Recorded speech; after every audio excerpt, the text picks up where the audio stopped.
Sabay-sabay natin alamin ang mga kaganapan na nangyayari sa ating bansa.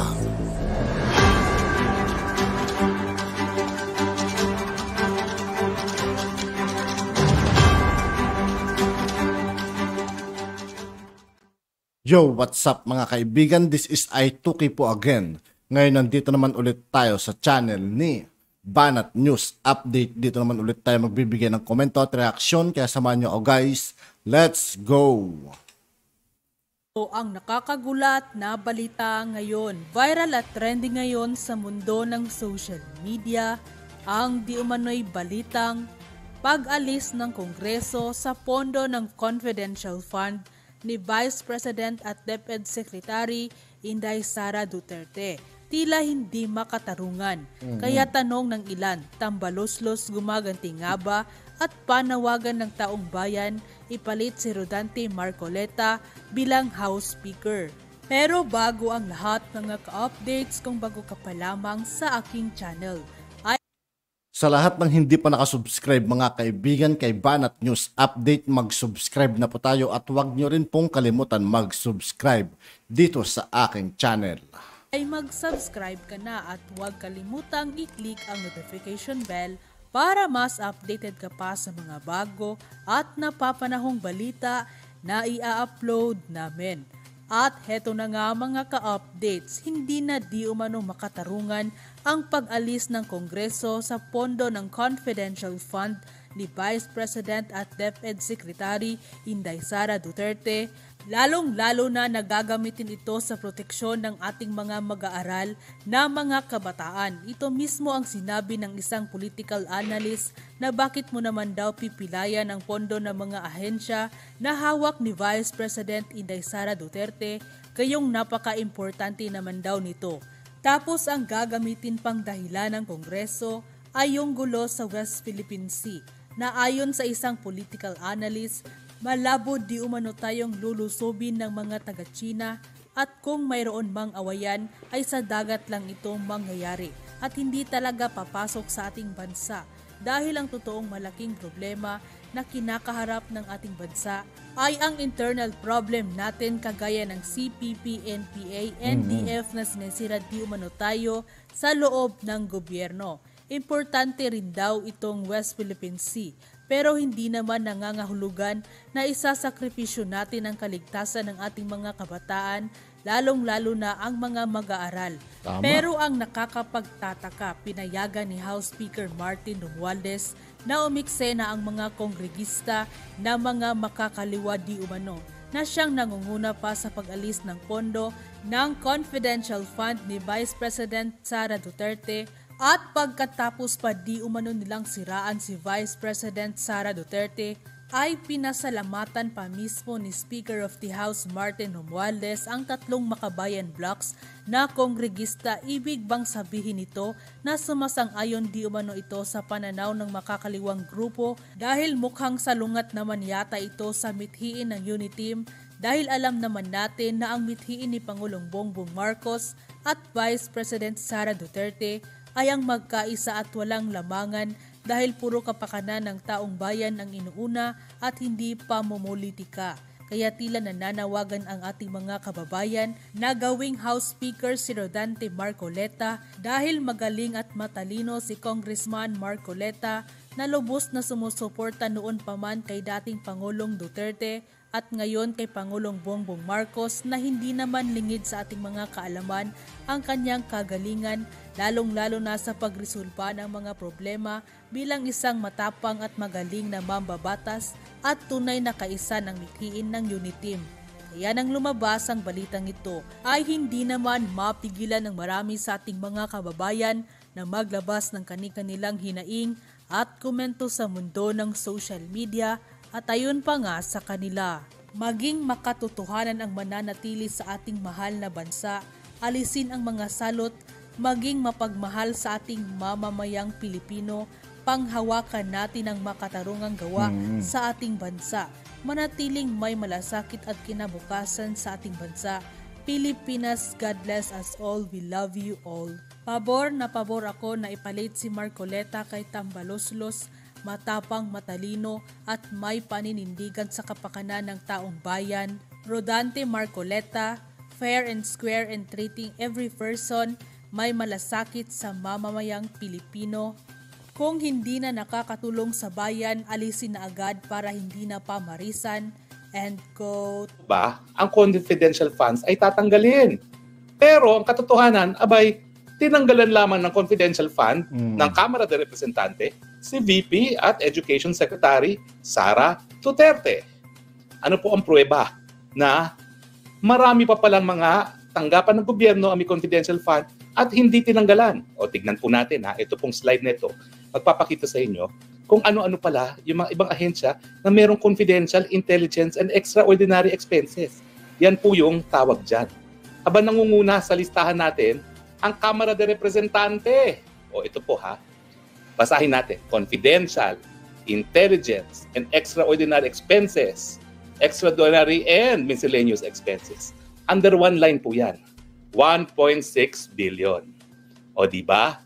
Ang mga taga-Kamara, wow, ang gagaling nila. Linipat daw nila ang confidential fund ni VP Sara sa mga ahensya na nakikipaglaban sa West Philippine Sea. Ang tanong, paano po yung 1.6 billion ng Kamara de Representante? Para saan naman yung confidential, intelligent, extraordinary expenses ng Kamara de Representante? Gaya din ba kayo ng Coast Guard? Gaya din ba kayo ng Navy? Ako nga nagtataka ako, bakit mo bibigyan ng intelligence funds ang Coast Guard at saka ang Navy para sa West Philippine Sea? Bakit? Magbibigay ba sila sa mga assets ng mga Chino? Meron ba sila mga assets na Chino na bibigyan ng intelligence funds? Ang kailangan po natin sa karagatan, satellite images lamang. Satellite data nang malaman natin kung sino-sino yung mga barko na nasa exclusive economic zone natin. So ano po? Speaker Romualdez, itong 1.6 billion, ibibigay din natin sa mga West Philippine Sea. Sige po, dahil kinakailangan, although similarly situated, must be treated alike. Ang tawag po dyan, Equal Protection Clause. So tanggalin po natin ang 650 ng Vice President and Education Secretary, pero ilipat din natin yung 1.6 billion ng House of Representatives na confidential, intelligence, extraordinary expenses, extraordinary and miscellaneous expenses. Now, alam ko po, sumagot na yung Congresswoman Kimbo. Now, ang sabi daw niya, iba daw ang miscellaneous, extraordinary and miscellaneous expenses. Iba po, kasi ako naging kongresista. Alam niyo ba? Okay? 2 taon naman po ako naging kongresista. Ang extraordinary and miscellaneous expenses, kahit anong expenses yan, ang pagkakaiba, for purposes of liquidation, pipirma ka lang ng certificate. Totoo po yan. Inaamin ko po yan. O yan, siguro hindi makakaila naman ni Congresswoman na Kimbo, no? Pirma lang po yan. Certification na ginastos ng Congressman. O, ibig sabihin, mas matindi po yan kaysa sa confidential fund. Kasi sa confidential funds, ang dami mong liquidation na kinakailangan talaga, i-liquidate mo. Pero ang extraordinary po, wala na pong liquidation lang. Certification na ginastos. Yan lang po yung pinipirmahan ng mga kongresista. Alam ko po yan. 2 taon na akong pumirma niyan. So, wala na po tayong paligoy-ligoy. Personal knowledge ko na po yan bilang dating kongresista. Mas malala po yan kaysa confidential fund. Mas walang control. So, ang gagaling ng ating mga kongresista, 1.6 billion ngayon ang maililipat sa MOOE ng mga lumalaban sa West Philippine Sea. Palakpakan natin ang mga magagaling na kongresista. Ano?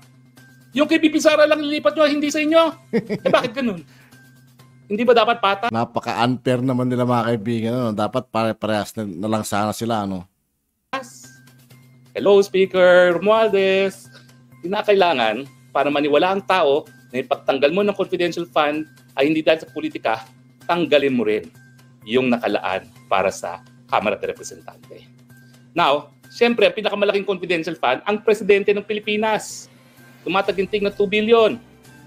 O, ang tanong, bakit ang Office of the President, confidential expenses 2.250, extraordinary miscellaneous expenses 23,525, and intelligence expenses 2,310? O, hindi ba natin pwedeng idiretso na yung mga confidential at intelligence expenses sa NICA, sa Navy, sa Armed Forces of the Philippines? O, bakit kinakailangan pumunta pa sa Office of the President? So, Speaker of the House, Martin Romualdez. Ilipat na rin po natin itong tumataginting na 4.5 billion intelligence and confidential fund ng Presidente. Ilipat na rin po natin sa hukbong sandatahan ng Pilipinas, sa Philippine Coast Guard, at sa iba't iba pang mga ahensya na sumasabak sa West Philippine Sea. Siguro pambili na lang natin ng mga additional barko yan kung yan talagang gusto. Ang sinasabi ko lang po dapat patas ang trato sa lahat. Kasi kapag tinutukan mo lang at pinuruhan mo lang ang Vice President, politika. Tinatanggalan mo ng pondo ang potential na kalaban. Now, siyempre, hindi magpapahuli ang Senado. Ang Senado, parang Kamara din yan. Pareho din po ng entry yan. Confidential, intelligence, extraordinary expenses. Yan, pareho po. Kaya lang, di hamak, mas maliit ang Senado. 331 million. Pero kung tutuusin po, yung 331 million na confidential, intelligence, extra expenses, extraordinary and miscellaneous expenses, mas maliit naman po yan, no, sa 150 na linaan para dun sa Education Secretary. Although, mas malaki siya compared dun sa 500 ng Vice President. Pero kukumpira po natin, ibalik natin yung sa Presidente. Bakit ang Vice President, 500 million lamang, pero ang Presidente, sa confidential fund alone, 2.3 billion.